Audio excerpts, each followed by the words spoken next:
إلهي لست للفردوس أعلى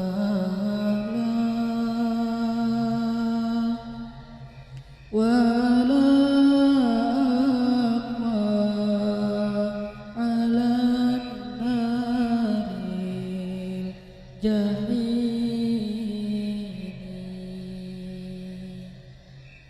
فهب لي توبة وفي الذنوب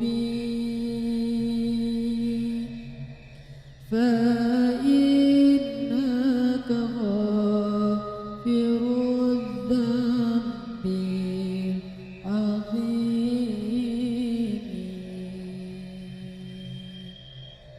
Teman-teman sekalian, bait-bait kasidah itu ditulis dan dirangkai oleh para ulama adalah tentang pengakuan dosa seorang hamba.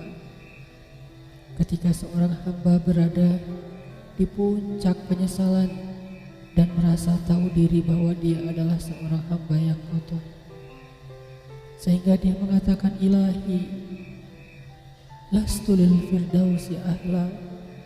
Ilahi, sesungguhnya saya tidak layak masuk ke surga Firdaus. Saya kotor, saya hina, saya penuh cela, saya banyak aib, saya banyak dosa. Sangat tidak layak saya masuk ke surga Firdaus-Mu ya Allah. Tidak ada satupun amal yang bisa saya banggakan sehingga menjadi jalan bagi saya masuk ke surga Firdaus-Mu ya Allah. Kita harus merasa diri kita rendah di hadapan Allah. Itulah kenapa kita sujud. Dan Allah suka kepada orang yang merendahkan diri di hadapannya. Itulah kenapa Allah suka kepada hamba yang bersujud.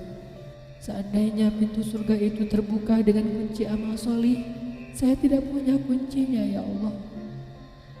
Saya beramal solih tetapi belum layak untuk membuka pintu surga. Saya sholat, saya puasa, saya tarawih, saya sedekah, tapi semua itu belum cukup untuk membuka pintu surga karena keterbatasan amal solih saya. Masih banyak kesalahan dalam amal-amal yang saya kerjakan karena saya bodoh ya Allah. Lalu bagaimana nasib saya kelak di akhirat ya Allah? Jika ditimbang-timbang, sungguh kedurhakaan saya lebih sering daripada istighfar saya ya Allah. Saya tidak pantas menjadi penghuni surga ya Allah. Wala aqwa 'alan naril jahimi. Tetapi saya juga tidak akan kuat dengan azab neraka jahim-Mu ya Allah. Karena sesungguhnya tidak ada satupun dari makhluk-Mu yang sanggup merasakan azab neraka. Semuanya takut kepada neraka-Mu ya Allah. Jangankan 1 tahun, jangankan 1 bulan, jangankan 1 hari, sedetik pun tidak akan sanggup ya Allah. Karena saya mendengar sesungguhnya Rasulullah SAW bersabda, azab yang paling ringan bagi penduduk neraka adalah dipakaikan baginya sendal terompah dari api yang membakar kakinya sampai mendidihkan kepalanya. Itulah azab yang paling ringan di neraka untuk orang yang paling ringan berbuat dosa. Bagaimana dengan saya ya Allah? Dosa saya banyak, saya pernah durhaka kepada ibu bapak saya. Itu saja sudah cukup bagi saya mendapatkan azab yang lebih besar di neraka, dan saya tidak sanggup ya Allah. Saya pernah durhaka kepada ibu saya marahi ibu saya karena satu kesalahan. Padahal saya lebih sering berbuat salah dibandingkan ibu saya. Tapi ibu memaafkan saya. Ketika di waktu kecil saya memecahkan barang-barang ibu saya memungut barang-barang itu sambil tersenyum, membelai kepala saya, mengatakan nasihat-nasihat yang baik. Sama sekali ibu saya tidak marah kepada saya saat itu. Tapi ketika telah dewasa, tidak sengaja ibu saya yang sudah tua renta kadang memecahkan barang saya, merugikan sedikit saja dari harta saya marah seperti setan ya Allah. Saya bentak ibu saya ya Allah, bahkan kadang membuat ibu saya terluka, kaget, takut. Pantaskah seorang ibu merasa takut terhadap anak yang dia kandung 9 bulan, yang dia lahirkan dengan taruhan nyawa, yang dia susui dengan darah dagingnya, yang dia didik, dia jaga, yang dia berjaga di malam hari tidak tertidur demi untuk menjaga anaknya dari seekor gigitan nyamuk? Pantaskah ibu merasa takut terhadap anaknya sendiri? Cukup satu dosa besar saja durhaka kepada ibu membuat saya pantas masuk api neraka. Belum lagi dosa saya kepada ayah. Ketika saya berdebat habis-habisan di hadapan ayah saya, hanya ketika ayah saya menasihati saya dengan satu nasihat sederhana, saya debat ia, seolah-olah wawasan saya lebih banyak, ilmu saya lebih banyak, pergaulan saya lebih luas, pendidikan saya lebih tinggi. Padahal semua itu saya dapatkan hasil dari perjuangan dan pengorbanannya.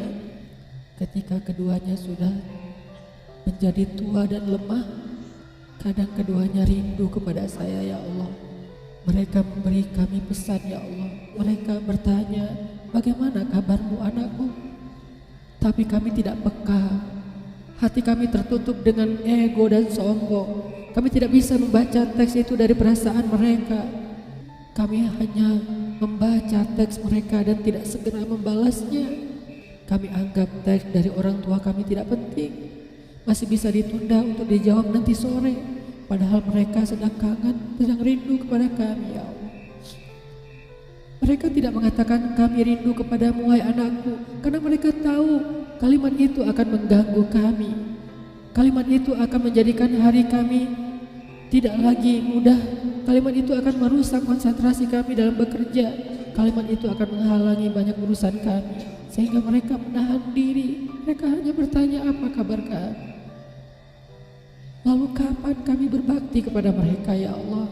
Sampai seusia ini kami masih merepotkan mereka, ya Allah. Kapan kami akan berbakti kepada mereka? Rasanya kami lupa. Entah kapan kami pernah memijat kaki mereka setelah mereka seharian bekerja. Entah kapan kami pernah memberikan minuman hangat untuk mereka. Kami durhaka kepada orang tua kami, ya Allah. Bahkan setelah mereka wafat, kami lupa mendoakan mereka di dalam sholat kami. Harusnya kami disiksa di api neraka, tetapi kami tidak kuat, ya Allah. Belum lagi durhaka, kedurhakaan kami yang lain, dosa-dosa besar kami yang lain. Kami pernah bermaksiat kepadamu diam-diam, ya Allah. Kami pernah berbuat dosa diam-diam, dan padahal kami tahu itu dosa besar. Tapi kami tidak peduli, kami tidak takut kepadamu. Seolah-olah ancamanmu itu hanyalah mitos, seolah-olah ancamanmu itu hanyalah fiktif, seolah-olah apa yang kau firmankan di dalam Al-Quran itu tidak benar-benar ada. Kami sombong menantangmu dengan berbuat dosa. Banyak dosa yang kami tidak bisa menyebutkan satu persatu, ya Allah. Keluh lidah kami untuk menyebutkan dosa-dosa kami, ya Allah. Malu untuk menyebutkan dosa-dosa kami, ya Allah. Tidak ada yang bisa kami harapkan darimu selain Engkau terima taubat kami, ya Allah. Fahabli taubatan, beri kami taubat yang nasuha, ya Allah. Terima taubat kami, ya Allah. Kami belum berani meminta surgamu, kami juga tidak akan kuat dengan nerakamu. Kami meminta terimalah taubat kami, penyesalan kami, janji kami untuk kembali kepadamu, memperbaiki diri. Teman-teman sekalian, mari kita baca bait itu dengan penyesalan. Kita baca bait itu seolah-olah kita sedang curhat kepada Allah Subhanahu wa Ta'ala. Ilahi ilas Firdausi ahla wala aqwa ala nari jahimi fahabli